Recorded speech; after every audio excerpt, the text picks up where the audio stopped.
Hey everyone, welcome to the Electric Supercar channel. Today we're going to be working on Clifford, the big red truck. If you remember, when the car came to us, it was actually dragging or grinding on the tie rod ends. In addition, the back suspension was actually broken. The other thing is the front brakes were severely undersized, especially compared to the rear brakes. So stick with us today while we sort out brakes and suspension.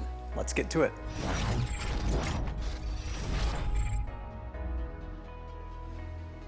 For design and fabrication, we're going to put this in the good hands of John. It's suspension time for the Ford. We've got a Tesla setup, big brake. This is the whole carriage. You know, they've put in these mounts to hold the whole subframe, but then they're adapting the suspension, which usually has a large strut in there. But there's this coilover adapter bracket here. They've gotten shorter coilovers. And instead of, it mounting here where it normally does, they're trying to get it down further because they need more room. However, it's not meant for this. So there's some, spacers and stuff like that trying to make this work. And also the Heim joint that's on the actually turned the wrong way. So all it's doing is binding right now. If it were flipped 90 degrees, then that Heim joint could, pivot and stuff. But as it is now, it's just binding against the bracket. And in addition to that, it may look okay, but this actually is pointing too far forward. Technically, it kind of works with this bracket because it's like shifted over quite a bit, but this is not pointing in the right direction. There's a little platform up here. So in addition to the spring being angled wrong and the shock binding on the Heim joint on the bracket, it's binding so bad that the other side actually broke. The other side, it was binding so bad that it just boink, and it was just hanging out here. The perch had the top half of the shaft. Luckily it didn't come out.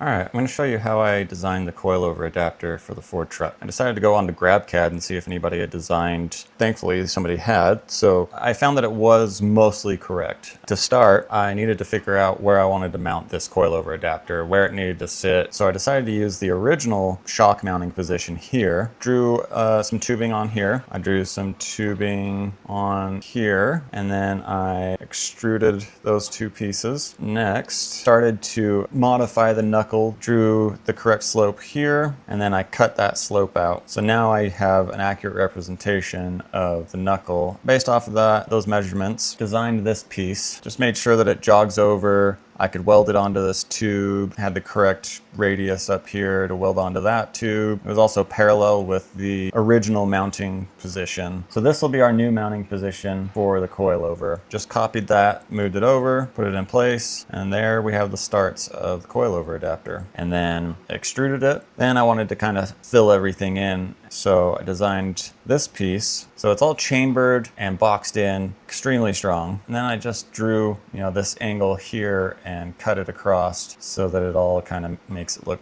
more sleek. It also makes it a lot easier to get the bolt and socket in here. And then you end up this as the finished product. Designed it and then 3D printed this. I had to tweak the design a couple times.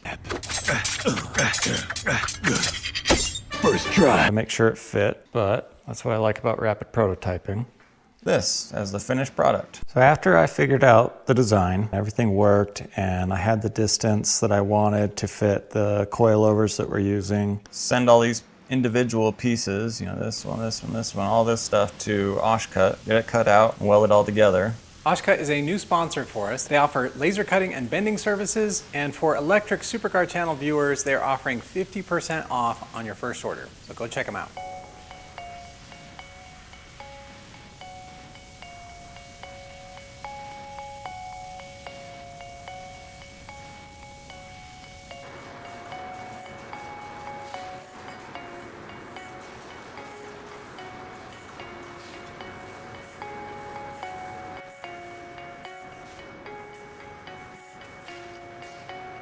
I had Oshcut cut all this for me. They even cut this tubing that I thought was pretty cool. Got all those together, and I started tacking it in. Here's the original mounting position. Here's that brake caliper bolt. We decided to go with a Heim joint on top and a Heim joint on bottom, just to give us a little bit more flexibility. So we will be modifying this bracket. We'll just have some tabs essentially like that, to grab the heim joint. It really worked out that the shorter coilover fit just right in here. So we'll figure that out. We'll cut this off, we'll weld on some tabs, and that'll be good to go. Today's video is sponsored by Redtiger.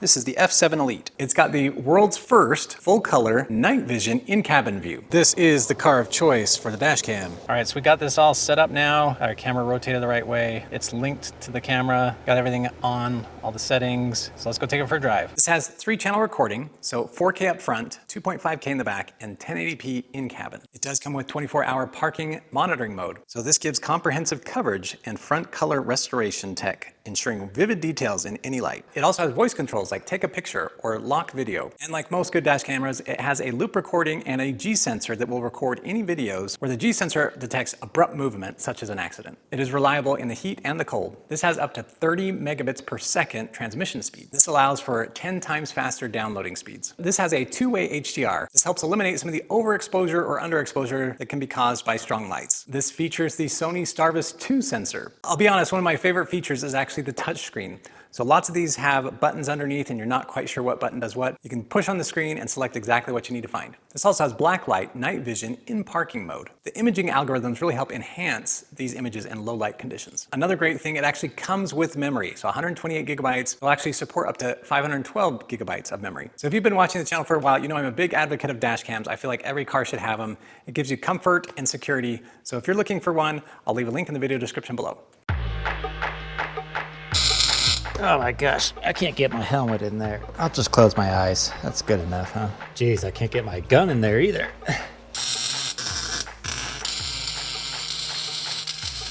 Yeah, I think that's good now. So I think the rest of this has to be welded up on the table before I can add the other gussets.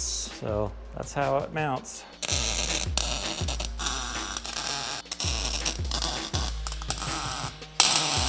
All right, let's get the suspension out.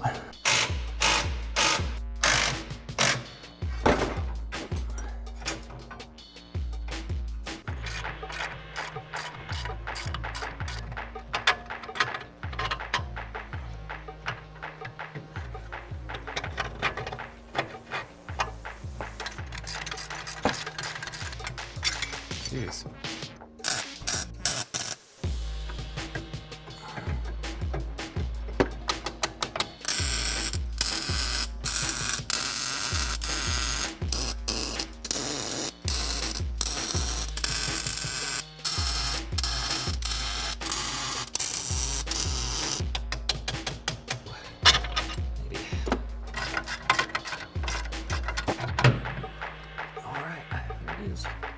All right, I finished welding up the coilover adapters.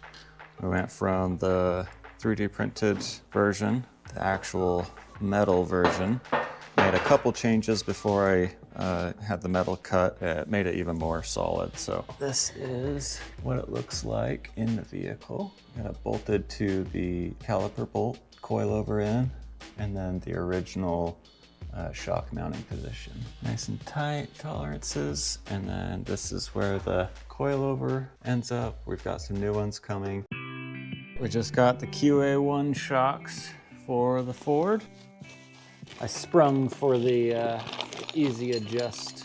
Well, let's get these assembled then.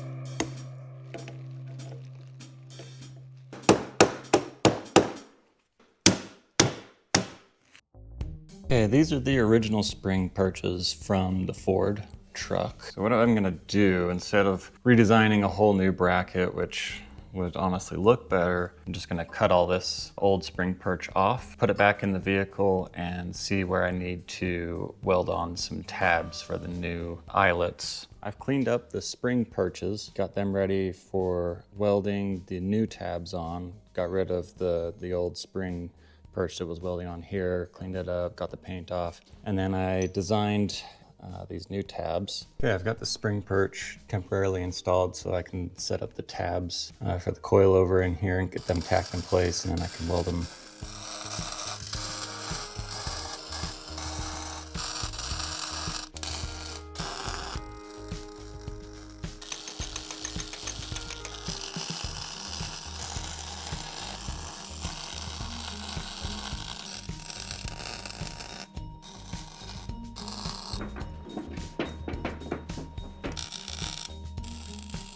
I'll let these cool with the threaded rods still in there, and then we'll mount it on the vehicle and see what the suspension looks like. Here's the test fit. Might be a little hard to see, but got the bracket in there, everything's welded out, got the bolts in. I think it looks really good. It's got plenty of room all around. Yeah, I've got the ride height set the same on both coilovers. So basically it's just snugged up on this bottom nut. And I checked the measurements side to side and they're exactly the same. So that means that this height is the same on both sides. The coilovers are the same height and all of these pieces are the same height. So everything turned out perfect. I'm really happy with that. So now it's off to paint. Here are the coilover adapters painted. Looks really good. Really like it. Looks awesome. All right, in order to do the brakes on this is actually a 67 Chevelle front end. So all stuff is stock from that except for the control arms and the coilovers. But because it's stock, it's this old style of caliper. The caliper mount here is actually cast into the knuckle itself. So all this is one piece, and this is the only piece that gets removed, the caliper itself. So all this is gonna get swapped out. The spindle, the hub, bearings, rotor, calipers. Oh, I guess it will. Easiest ball joint job I've ever done. Wow, that was so easy.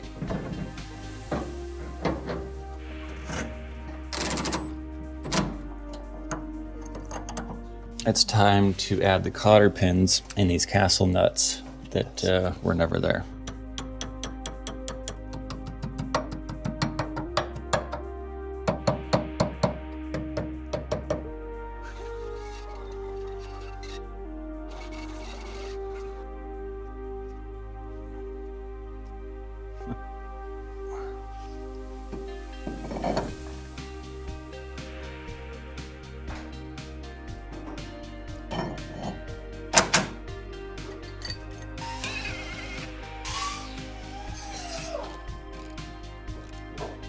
So these have specific side calipers, left and right. I didn't notice before, but if you look inside, it's like 2 small pistons and 1 large piston. Plus there's also an arrow on it, but just to make sure. I've got to take the rotor off again. All right. I finally got the tie rod threaded in. It took a very long time.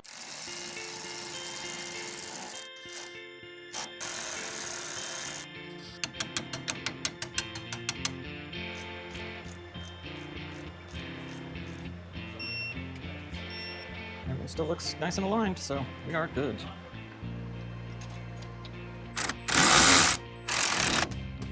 Holy crap.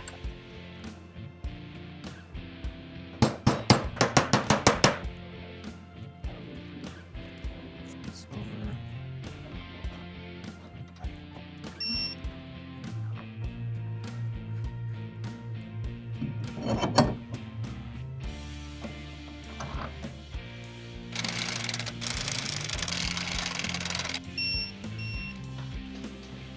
Okay.